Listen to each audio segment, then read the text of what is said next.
Hello, and welcome to the lecture for Chapter 20 of Conceptual Physical Science, 6th edition. In this chapter, we're making a big shift from the last chapter, Chapter 19, which was about organic compounds. And the reason for this big shift is because we're moving from chemistry to geology. All right. Over the next 6 chapter arc, we're going to be covering geology and weather science, also known as meteorology, because this is going to be our second to last unit in this textbook, Physical Science 6th edition, before we finally wrap up with astronomy. So we're on to another physical science, another field of physical science. And to get this new field of physical science started talking about geology, we're going to talk about rocks and minerals. Okay? So again, unlike chapter 19, nothing organic about this. We're going to be talking about inorganic rocks. Okay? Now, here's the table of contents for this chapter, and I do want to focus on what's going to be one of the big content in terms of the number of slides in this lecture, and that's going to be talking about the rock types, which is igneous, sedimentary, and metamorphic. I bring this up because I assume that many of you watching this video at some point in elementary school were introduced to the 3 types of rocks. Well, we're going to reinforce that information here in this lecture from this textbook. But we're also going to do a few things, I guess, that you would say at the college level, a few extra topics that make some more sense about the process, the explanation of why there are these different types, as well as actually digging into minerals and more than just rock types. Okay? And that's going to be covered in these other bullet points within the table of contents. Okay? So let's see what we're actually going to do. We're going to talk about the geosphere, which is made up of rocks and minerals, okay? And distinguish that from other parts of the planet, okay? Then we're going to talk about minerals themselves, what defines a mineral, what are the mineral properties, how do they differ? How do we define classification of rock-forming minerals? Okay, what are those classifications? Then we'll actually talk about the process of forming minerals and rock. So notice those are 2 separate things, minerals as compared to rock. Then, continuing on the topic of rocks, we'll quickly introduce the types and then dive into each of those types, igneous, sedimentary, and metamorphic. How do you make those? What are the differences?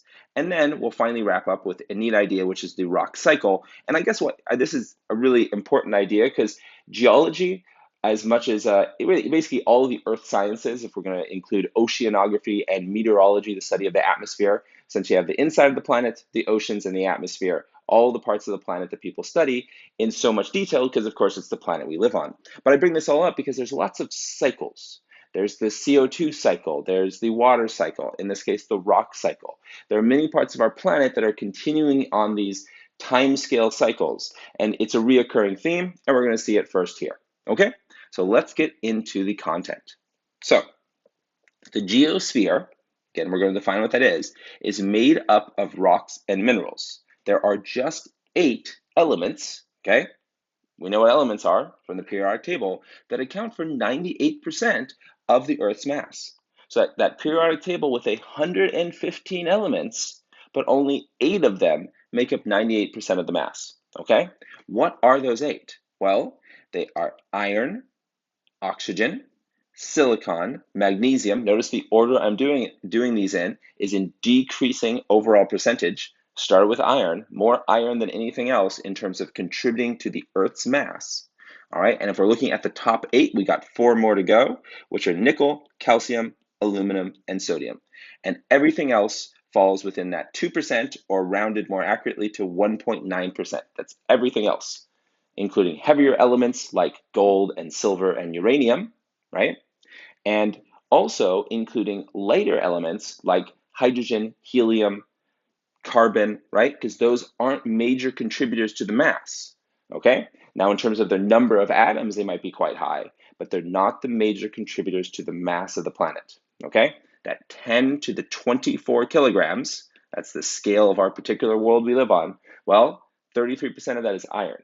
Iron's heavy, so it has an advantage of making up a huge amount of that overall mass, okay?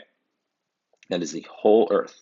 And we'll actually talk more about some of these characteristics when we talk about the interior of the planet, but that's actually not the focus here. Here we're just more talking about types of material that make up the world, okay?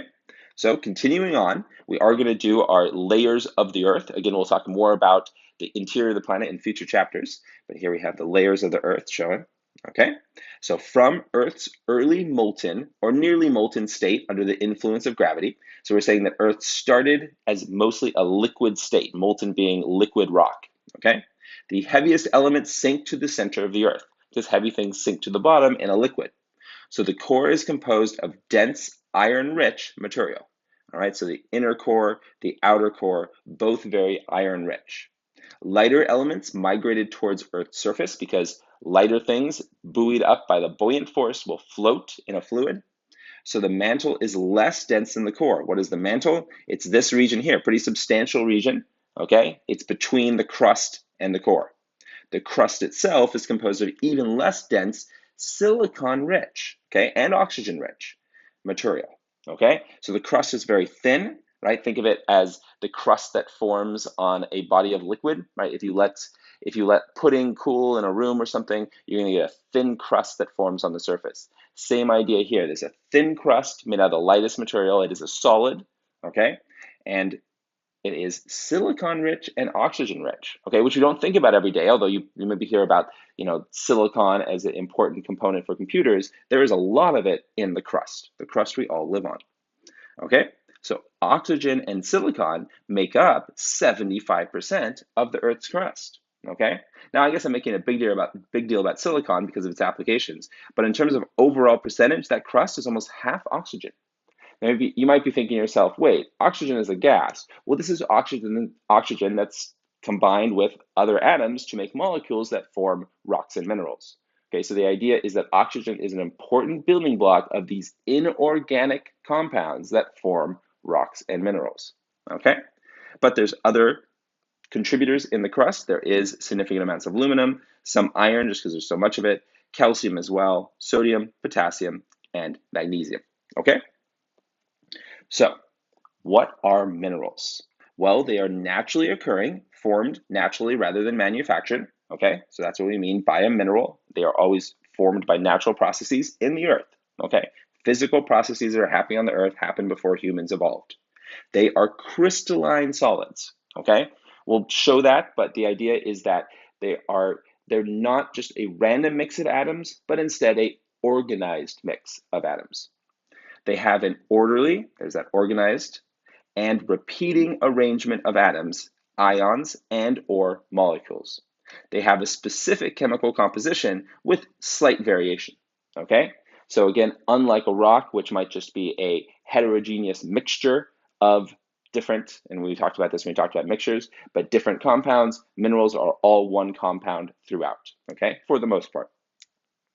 And they are generally inorganic, although there are some special cases like the idea of petrified trees that have some organic compounds, some hydrocarbons mixed in there. Okay, so minerals are classified by their chemical composition. So taking us back to all the chemistry knowledge we've established in previous chapters, and their crystalline structure. Okay, so we would say, in other words, that you have two different minerals if they differ in their structure, even if they have the same chemical composition. They would still be different minerals. Now, they might be related to each other, and people might know that they're similar to each other, but they'd still be considered separate minerals. The chemical composition certainly will define different minerals. So each mineral type has the same basic chemical composition, and each mineral type has the same geometric arrangement of atoms, which is the crystal structure. Okay? It's how they're arranged. Okay? The atoms or molecules, that is. So the physical properties are an expression of the chemical composition and internal crystalline structure.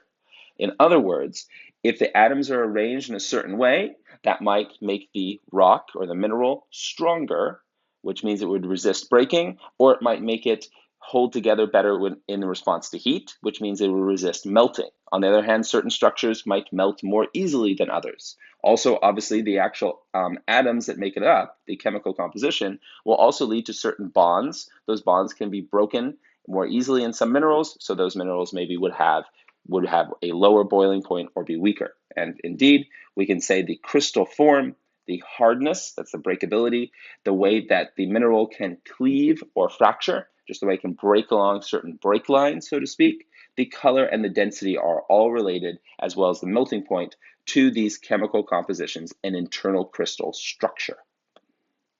The crystallization is the formation and growth of a solid from a liquid or a gas. So at the phase change point, when these minerals were formed, they formed in a certain way to have the structure that we see today. Much like ice, when it forms from liquid water, has a certain structure due to the bipolar nature of the H2O atoms. That means that a certain structure is formed. Same sort of physical compound interaction between molecule story could be applied to minerals. Atoms come together in specific chemical compositions and geometric arrangements, right? All due to those pre-existing forces between the atoms or compounds. The combination of the chemical composition and arrangement of atoms in an internal structure makes each mineral unique. And many minerals are identified by their crystal form. All right, often a easier and more immediate way to recognize a mineral rather than finding out exactly what it's made out of.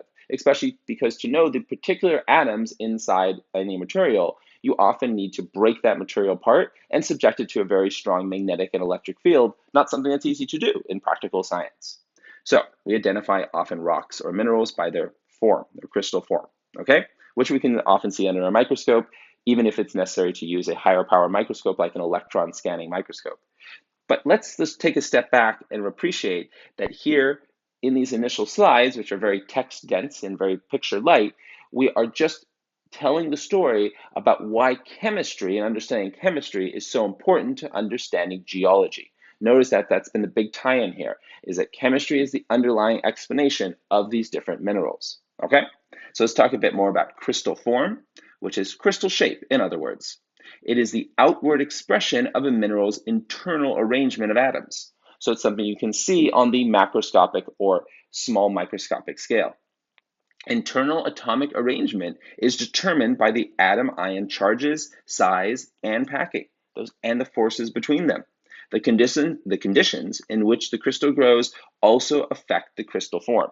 So a mineral that's formed at higher pressure or higher temperature, or lower pressure or lower temperature, may have a different crystal form, even though it has all the same components, made of all the same atoms and or compounds.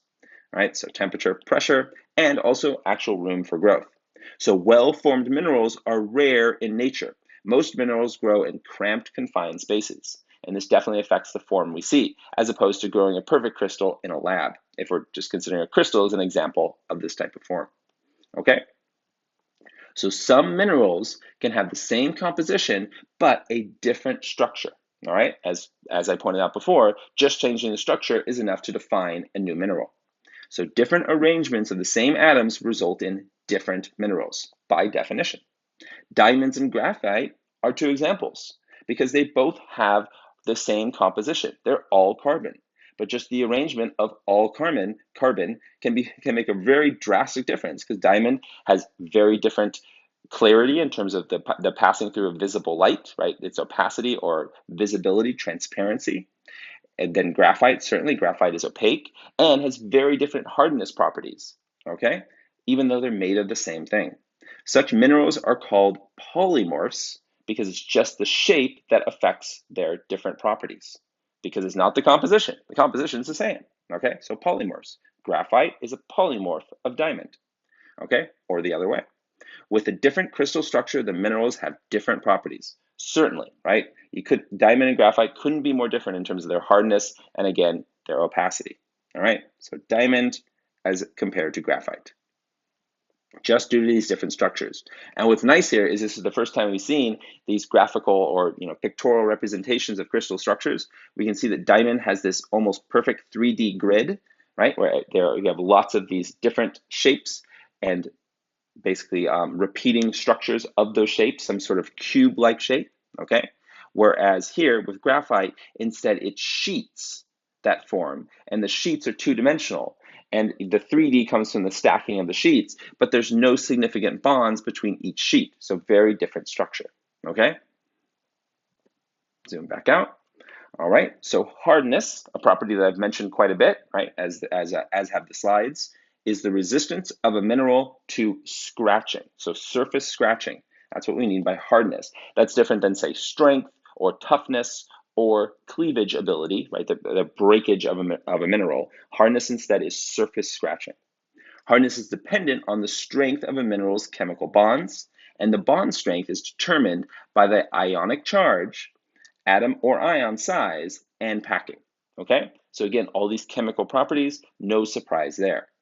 The Mohs scale compares the hardness of different minerals. So it is the name for the scale that refers to these different minerals. This is what's known as an empirical scale, because it's developed by collecting lots of minerals and then deciding how you want to distribute the values you give to those different hardnesses based on some similar test where you scratch each different rock or mineral. Okay? So gold is a soft mineral. Why? Okay, so it would be low on the Mohs scale, easily scratched, okay, quite pliable. So what do you think makes gold a soft mineral? You should really give your best guess here based on just the overall premise that chemistry helps us understand minerals and their physical properties. All right, so is it because their atoms are very tightly packed? Is it because their atoms are large? Is it because their atoms are tightly bonded? Or is it because it has a very high melting point? What do you think is the most reasonable answer? Well, it's actually because their atoms are large. This is so important because those large atoms simply have the ability to move relative to each other. You can't really create a dense, closely packed structure when the actual nuclei are so large. So gold is beholden to its large nuclei, which makes it inherently more soft and easily scratched. Okay? Other important physical properties of minerals are cleavage and fracture. What is cleavage? Well, it's the property of a mineral to break along planes of weakness. Well, graphite will be a great example of that, right? Graphite certainly has planes of weakness right here where we could break along them because there's very few bonds between those 2D structures where we do have bonds forming in these hexagons, okay? So that's a good example of cleavage, right? Minerals inherently have cleavage lines. Gold does too, but to a lesser extent because of the structure and the way the atoms are composed together. Diamond would along those three-dimensional lines, but again, more complex, all right? But certainly graphite has planes of weakness, all right? What about fracture? Well, this occurs in minerals where the bond strength is generally the same in all directions, okay? So there are no particular weak points, all right? That would be more like diamond. Minerals that fracture do not exhibit cleavage, okay? So it's the difference between having something that kind of breaks into 2 points as opposed to having something that just breaks spontaneously as a large amount of energy is released, okay? So what about color? That's another physical property, certainly, because color, of course, is really just indicative of how visible light photons are interacting with this solid, right? It has to do with visibility and transparency. So color is an obvious feature for many minerals, but is not reliable for mineral identification, okay? Chemical impurities can change a mineral's color. Just a little bit of an extra atom can have a big effect on how light will pass through that mineral, right? And a mineral may occur in many color variations or be colorless, okay?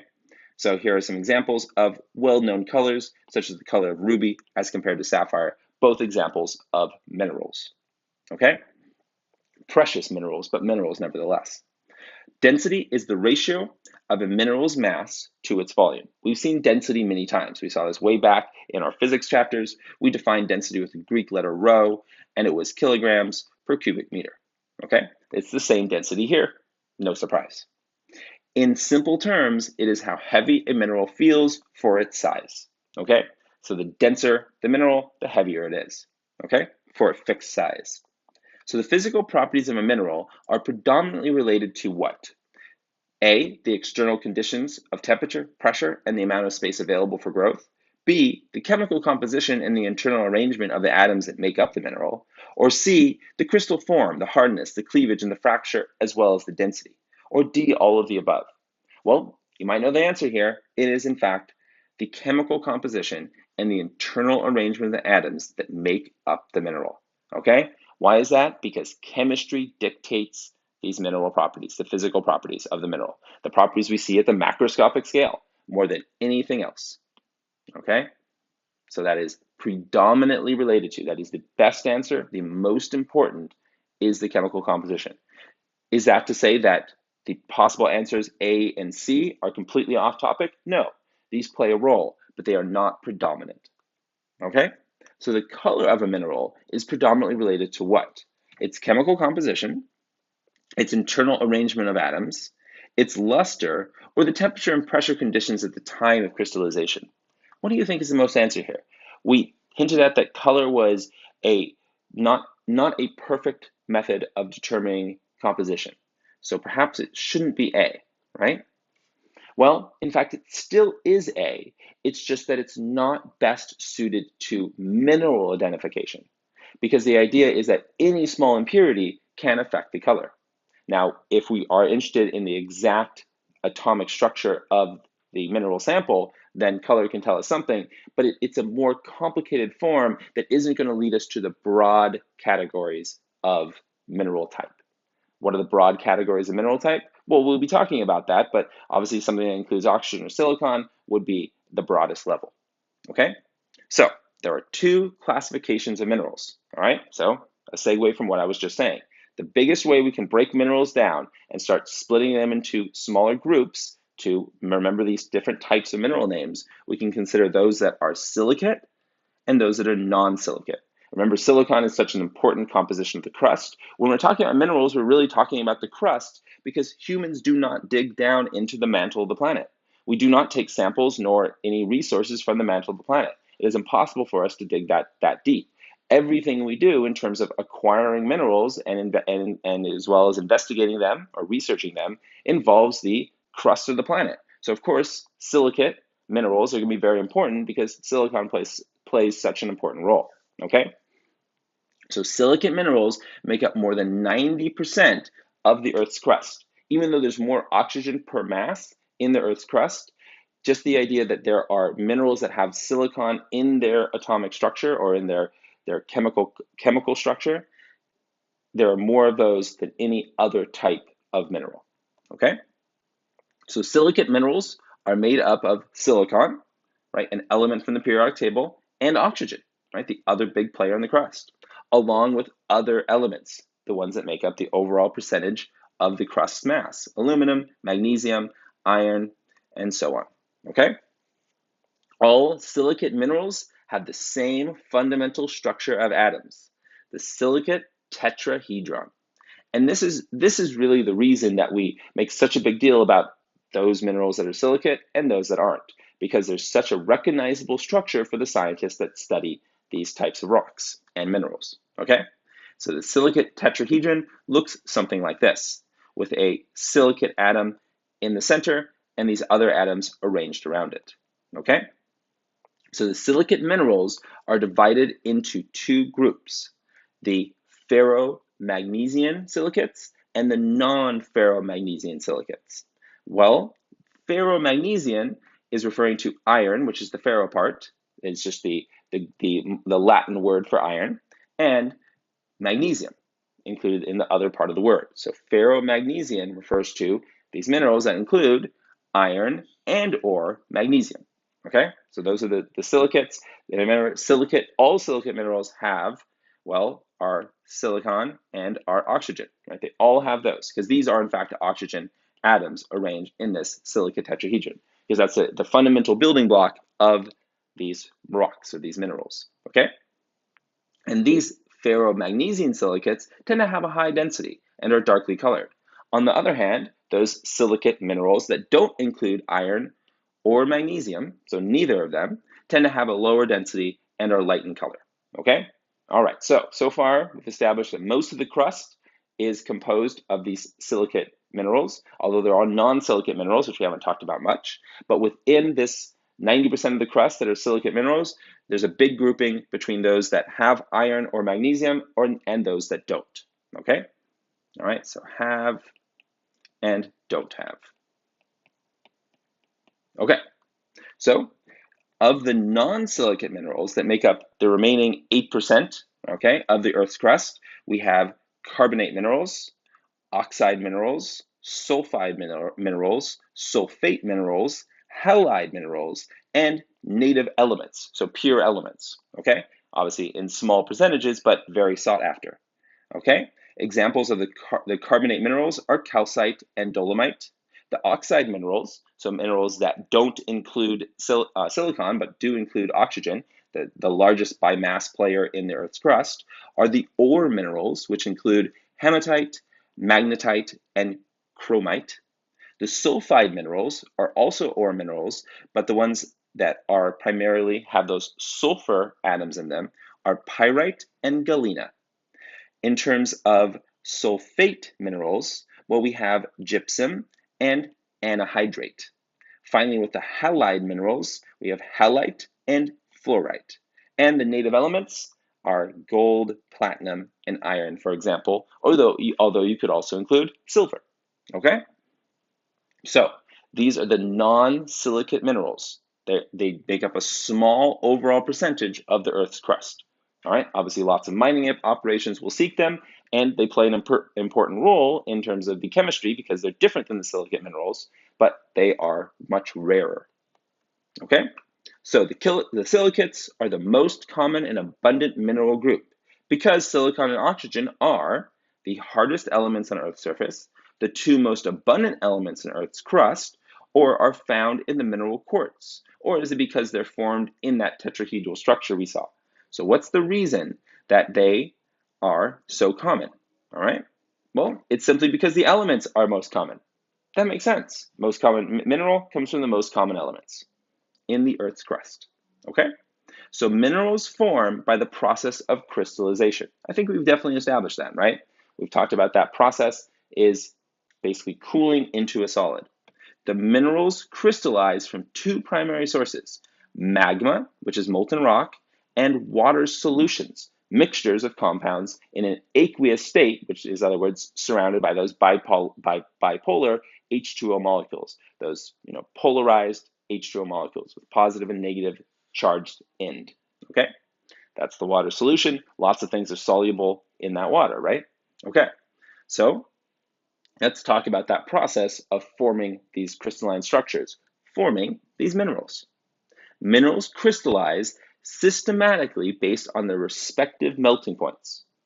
What that means is in a particular mixture of molten rock, magma, the certain minerals will form first as that overall pocket of magma cools, right? So you imagine a almost underground ocean of liquid rock that maybe some particular part is cooling over time, and then as it cools and certain temperatures are reached, different minerals form. They essentially condense out of the liquid, okay, in terms of the phase change. So the first minerals to crystallize from a magma are those with the highest melting point and the lowest amount of silica, okay? Those will be the first ones to crystallize because they were the hardest ones to melt. So once the magma begins to cool, they're the first ones to turn back into a solid, okay? So it's the highest melting point is the first ones to crystallize, okay? The last minerals to crystallize from a magma are those with the lowest melting point because they melted very easily. The magma has to cool quite a bit for them to actually turn into a solid, right? Because it's easier for them to remain in a liquid state. And those are ones with high amounts of silica, okay? So low amounts of silica are associated with high melting points, and high amounts of silica are associated with low melting points, which means that the rocks or minerals with the highest amount of silica, they form last. The rocks with not much silica form first, okay? So there are important trends there.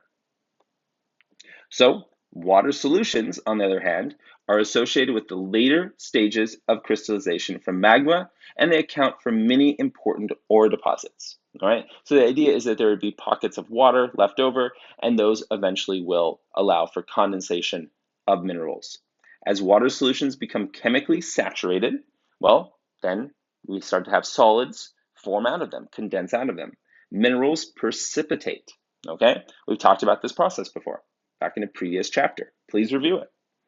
Ore deposits can be deposited into cracks or into a matrix of the rock itself, because essentially that precipitation is going to go somewhere, and this mixture, this water solution, probably wasn't in a nice pocket of rock, but instead it was spread out through many small cracks.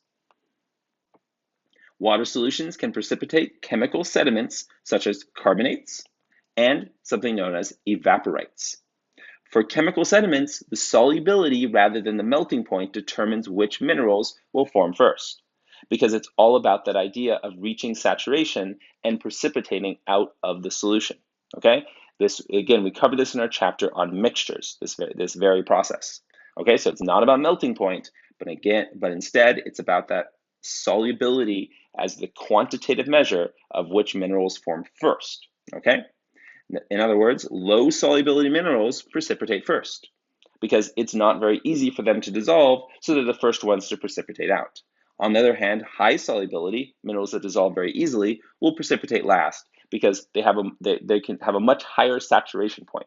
It takes a lot more for them to reach saturation, so you have to wait for much more of them to form into the water. And do note that this whole idea of water solutions forming minerals was specifically mentioned as following the process of magma cooling. Because if we think of some part of the Earth's crust that at some point was very hot and has been pushed to the surface, and we'll talk about this when we talk about plate tectonics, but then we have a whole region of the crust that's cooling. The idea is that the rock, the magma, cools first, and then these pockets of liquid, H2O, that have lots of suspended minerals throughout them, well, then that's going to lead to precipitation as cooling continues. Okay? But again, it's not the temperature that defines what precipitates out first, but instead the saturation points. It's just that all this water solution mineral formation follows, temperature-wise, follows once everything is cooled down more after the rock has stopped melting, okay? Or has become a solid. So in the crystallization of chemical sediments from a water solution, low solubility minerals precipitate first because they dissolve more easily, they are more susceptible to being dissolved, they are not easily dissolved, or they are infinitely soluble. Which is it?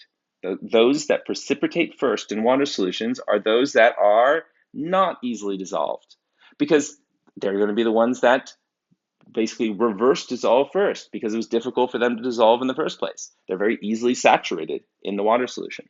Okay? So, a rock is an aggregate of minerals. Got that? So minerals are the building blocks of rocks. A physical mixture. Okay? It is not a true mineral because it is a combination of many minerals. In other words, it's not chemical bonds that hold the rock together, but rather some sort of physical holding together of these distinct chunks. In that sense, it's a mixture. Okay? The three categories of rocks reflect how they were formed. All right, these are the categories that I mentioned in the table of contents for these slides. And we have igneous, sedimentary, and metamorphic, the three types of rocks, okay? And they're formed from cooling, or igneous are, formed from cooling and crystallization of magma or lava, whereas sedimentary are formed from the pre-existing rocks that are subjugated to weathering and erosion, or metamorphic that are also formed from pre-existing rocks that are transformed by heat, pressure, or chemical fluids, some chemical reaction, okay? These are all, again, aggregates of minerals. Minerals are the building blocks of rocks, okay? Now, again, ores we talked about are also a mineral. Ores exist in these small bands due to water solution precipitation throughout maybe other rocks. We also can have pockets of more pure minerals that we would consider a mineral sample rather than a rock. But most of the time, we have this mixing up, this constant churning of minerals that form due to melting, right? Due to chemical bonds, but then are broken into small pieces, reformed, pressurized, crushed. And that's really as we get into these rock types. It's the overall story of the tumultuous processes that cover our Earth's crust. Okay? Building blocks are minerals, but rocks are what we see. Okay? So let's talk about those igneous rocks. The igneous rocks are formed from the cooling and crystallization of magma or lava. Okay? Magma is molten rock that forms inside Earth. Lava is molten rock that is pushed to Earth's surface. So as soon as it erupts, it changes from magma to lava. Okay? As soon as it reaches the surface and comes in contact with our atmosphere. So the role of heat in the formation of igneous rocks involve the temperature increase within Earth's upper crust, the geothermal gradient, and an average rate of 30 degrees per kilometer. Okay? So the idea is that as we dive into the crust, we gain this much temperature for every kilometer we go down, which is actually a pretty big increase because we just go down a few kilometers and we've gained, some 90 degrees for 3 kilometers of Celsius increase. Well, that's very significant, right? That's a very, very significant increase in temperature. Rocks in the lower crust and upper mantle are near their melting point. Any additional heat from rocks descending into the mantle or rising heat from the mantle existing underneath the crust, may help to induce melting. So heat itself is a minor player, all right? It's this actual temperature gradient and movement of magma. What is the role of pressure in these igneous rocks? Well, reduced pressure lowers the melting temperature of rock. So if there's not as much pressure, then we have in a case where the melting point is lower, okay? So when confining pressures drop, decompression, melting occurs, okay? So you essentially have a case where if the pressure drops, we can just the very, very process of the pressure dropping means that melting can spontaneously occur. This also happens with, say, boiling. If you take water to very low pressure, if you put water in something like a vacuum, a vacuum chamber, that water can boil at room temperature, just some 20 degrees Celsius, because the very low pressure means it's very easy for a phase change to occur, in that case from liquid to gas. Same thing here. We have this case where solid rock can phase change into a liquid when there's just less pressure exerted on it, okay? So it makes sense that just taking away the push can cause a phase change from solid into a liquid, okay? So analogies and examples, we have the solid inner core, because you might think the high heat in the core would cause it to be a liquid, but it's so highly pressurized that it's a solid, right? And the same idea in our kitchens, if you use a pressure cooker, because there you can have increased pressure that leads to a higher boiling point, because the boiling point at atmospheric pressure is 100 degrees Celsius for water. But if you increase the pressure inside the pressure cooker to, say, 10 atmospheres, now your boiling point is 200 degrees Celsius instead of 100, for example. Okay? What about the role of actual fluids and the motion of fluids? Well, fluids, primarily water, cause rocks to melt at lower temperatures. Okay, so the introduction of that fluid actually decreases the melting point. So the analogy here is salt added to water causes ice to melt at a lower temperature, just introducing that mixture, okay? Changing the actual chemical composition of the mixture. So even though the temperature at depth is hotter than rock's melting point, the rocks at depth are solid because, okay, is it because of the fact that they are under enormous pressure from the rock above? Is it because of the increased pressure that prevents their melting? Or is it because the temperature would have to be even higher to counteract the increase in pressure? Or are all of those true? They're all true, just different ways of highlighting different parts of the story here. The pressure comes from the rock above, all right? Gravitational weight pushing down on them, and then weight over area is the pressure. And the increased pressure prevents melting, okay? So anytime pressure goes up, it is harder to phase change from a solid to a liquid. And the temperature would have to be even higher to counteract the increase in pressure. And the temperature isn't high enough to induce that phase change. So the melting of rock into magma occurs over a broad temperature range due to those variations in pressure. All right, we can have partial melting and a partial melting rules. All right, set of partial melting rules. And it says that minerals with low melting points, which remember are those high silica content minerals, are the first to melt. And partial melting results in a silica-enriched magma. Okay, because now you have extra silica in that magma. Minerals crystallize systematically based on the respective melting points. All right, we've pointed this out before. Those that melt first, all right, are the ones with those that crystallize first are those with a high melting point, which means not a lot of silica. All right. Again, we saw this with a previous slide when we had the different cases of high silica, low silica, and which ones are going to form first. Okay. And these are going to be forming in these igneous rocks. The mineral makeup of those igneous rocks is dependent on the chemical composition of the magma from which it crystallized. And there are 3 types of magma: basaltic, andesitic, and granitic. Okay? 3 types of magma. Igneous rocks are classified according to where they are formed. Rocks formed from magma that crystallizes at depth are classified as intrusive or plutonic rocks. Rocks formed from lava on the surface are considered extrusive or volcanic. Right? So these are two types of igneous rocks. This classification entirely just based on where they form. Now that's because there's usually different types of rocks that form in these different cases due to the different physical situations. Okay, so plutonic and volcanic, underground versus on the surface. Okay, and there are three types of volcanoes that could form, say, volcanic rocks: shield volcanoes, cinder cones, and composite. Okay, so igneous rock that cools below Earth's surface is called plutonic. Granite is the most common plutonic rock. Okay, so granite is an example of an igneous rock that is plutonic. Batholiths, it's a name given to large expanses of plutonic rock, right? Such as this one shown here, which is a large section of cooled magma. Okay, so it's not considered a batholith because it's not rock yet when it's still magma.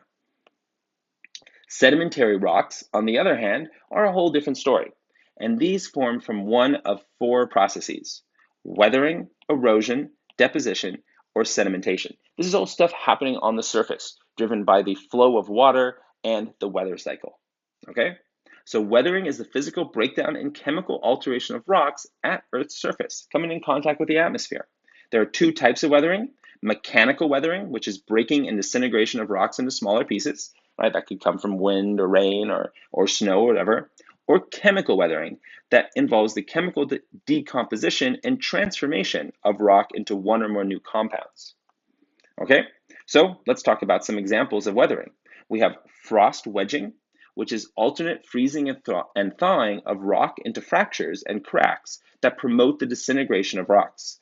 Water builds up in those cracks. When the water freezes, it expands, and that causes the rock to continue to break apart, as shown here. All right. Thermal expansion is the alternate expansion and contraction due to the heating and cooling, or biological activity, which is disintegration resulting from plants and animals. Obviously, roots break down rocks. All right. So the main producer of sediment, okay, is weathering, which breaks down rock components and the internal structures of those minerals. The most important agent is water, right? Definitely more important than, say, just wind on its own. Water is the most important role, or plays the most important role for the creation of sedimentary rocks through weathering. Okay, erosion is the physical removal of material by mobile agents such as water, wind, ice, or just gravity itself, things falling. Okay, erosion does not occur in place. It always involves movement, because you have to go down this gradient of water and so on. Essentially, weathering or erosion occurs down elevation, right? Always towards lower elevation, following the direction of gravity. Deposition, is the stage in which those moved and eroded particles come to rest. Larger particles are the first to be deposited. Okay, they're the heavier ones. Smaller particles are able to remain with the flow because of their less inertia. In this way, sediments are sorted according to size as they are deposited. Okay, so here we have well-sorted sediments, and here we have poorly sorted sediments. Why do we say these are well-sorted? Because they're all about the same small size. In this case of poorly sorted, there was not enough force to sort everything. Now, of course, over time, they will become sorted, and we can tell because there is a mixture of large and small sediments in direct proximity to each other. So during sedimentation, sediment particles are deposited horizontally, layer by layer, okay? As the deposited sediments accumulate, it changes into sedimentary rock. It actually forms into a solid. This is due to something called lithification, all right, which involves first all of those individual pieces being compacted together and then something cementing them together. So compaction is just the weight of the overlying materials putting pressure on the deeper layers. So they're pressurized, they're getting pushed closer and closer together. That on its own would not necessarily be enough to form a sedimentary rock. In fact, if the pressure was great enough to form a rock, then you would probably get an igneous rock rather than a sedimentary rock. So the second step is very important, which is cementation. This is the process that once compaction has occurred, there is a release of pore water. So small pockets of H2O that was trapped in those individual individual rocks or pieces of rock, okay? Which is rich in dissolved minerals, because that water is a solution that doesn't just have pure water, but is then holding other minerals. This mineralized pore water acts as a glue once it's pushed out of these highly pressurized small pieces of rock. And then that glue then holds those small pieces of rock together. So if we were to consider the sand here, we want to imagine the sand getting compacted by many layers of sand above it, all these individual grains of sand then releasing a thick, viscous water mixture, rich in minerals, that mixture then gluing together all these highly compacted pieces of sand, and you've got yourself a rock. Is it the most stable rock? No, because there are plenty of opportunities to fracture between what were those original pieces of sand, but it is a solid, it is glued together. Okay? And sedimentary rock types are based on the sources of the material that forms them. And they're broken into some big categories of clastic rocks, which are transported sediment particles, which in other words are bits and pieces of weathered rock, such as shale, sandstone, and conglomerates. Something that has a bunch of sand often is considered a conglomerate. On the other hand, there are chemical rocks, which are sediments that were once in solution. Okay, so really, a solid formation, such as travertine, halite, or limestone. Okay, so the clastic sedimentary rocks are classified by their particle size. We have shale, which is mud-sized particles and thin layers, and it's the most common sedimentary rock out there. Okay, then we have sandstone, which are sand-sized particles. Quartz is the predominant mineral that is formed from sandstone, all right, or formed within sandstone, I should say. And then we have conglomerates, which are bigger than sand size. These are particles that are 2 millimeters or bigger, and this consists largely of rounded gravels. Okay? Here's limestone. This is a non-clastic type, but instead is a chemical type of sedimentary rock. Limestone is the most abundant chemical rock, or chemical sedimentary rock. It is composed chiefly of the mineral calcite. Marine biochemical limestones form as coral reefs. Coquina, which is broken shells, and chalk, which are microscopic organisms, all get packed together. Here's a very beautiful example of that. Okay, we also have those evaporites, which are caused when evaporation triggers the deposition of chemical precipitates. The examples include rock salt and rock gypsum. There's also coal, and coal is different from other rocks because it is composed of organic materials. Okay, so it is actually an organic rock. The stages in coal formation include plant material forming peat that then forms lignite and then becomes bituminous, I always have a hard time saying that, but bituminous coal, and then eventually becomes anthracite coal. Okay? And anthracite coal, by the way, differs from bituminous coal due to a metamorphic process, the last rock type that we're about to talk about. All right, but we went from lignite into bituminous coal just by adding a little bit of pressure and heat, but not enough to classify as a metamorphic process. Okay, so the idea is the soil, all the biological processes in the ground over time get pushed down, pressurized, become peat first, which is essentially more like a mud, but a mud that is burnable because it already has a lot of those hydrocarbons. So you can burn peat, for example. It's a fuel source, but a very preliminary or primitive heat source. All right, and then eventually it becomes lignite, and then into the two types of coal. Okay, and you can imagine that anthracite coal, since it has been pressurized even more than bituminous coal, has a higher energy per mass rate, okay, which it indeed does. So the most characteristic feature of sedimentary rocks is what? That they contain fossils, that the lithification that they involve the lithification and cementation of sediments, or that they are a layered sequence with strata, or is it that the fusing of the unconsolidated sediments into the solid rock? So which is the best characteristic or most important characteristic? It's the layered sequence of the strata, the fact that they're created one layer on top of another. Okay, final type of rock, metamorphic rocks. These are rocks that are produced from igneous rocks or sedimentary rocks or from other metamorphic rocks. So they always follow some other rock. they're a rock that has been processed more by very high pressure and heat. Metamorphism occurs via recrystallization and mechanical deformation.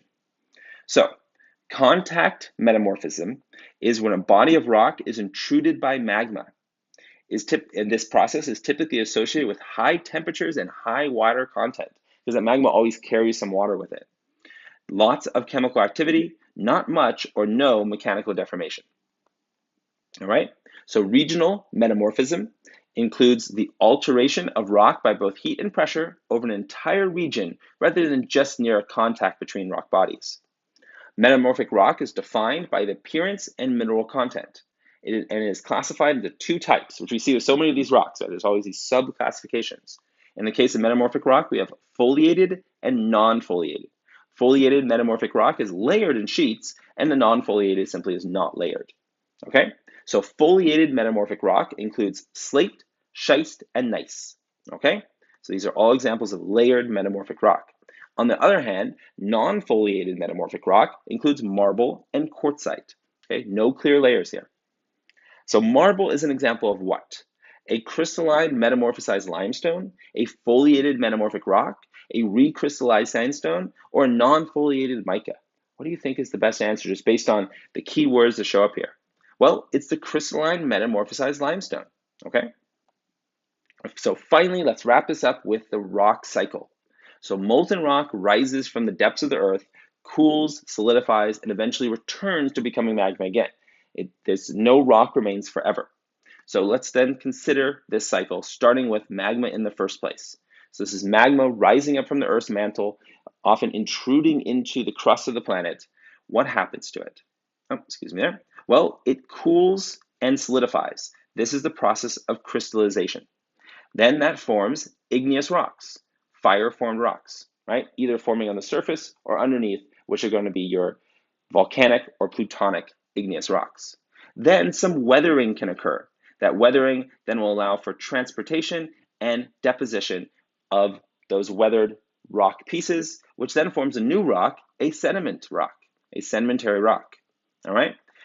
Or forms a sediment itself, and then the sediment rock comes next, because then we're going to have cementation and compaction, which collectively is known as lithification, and then that becomes our actual sedimentary rock, as opposed to just a sediment.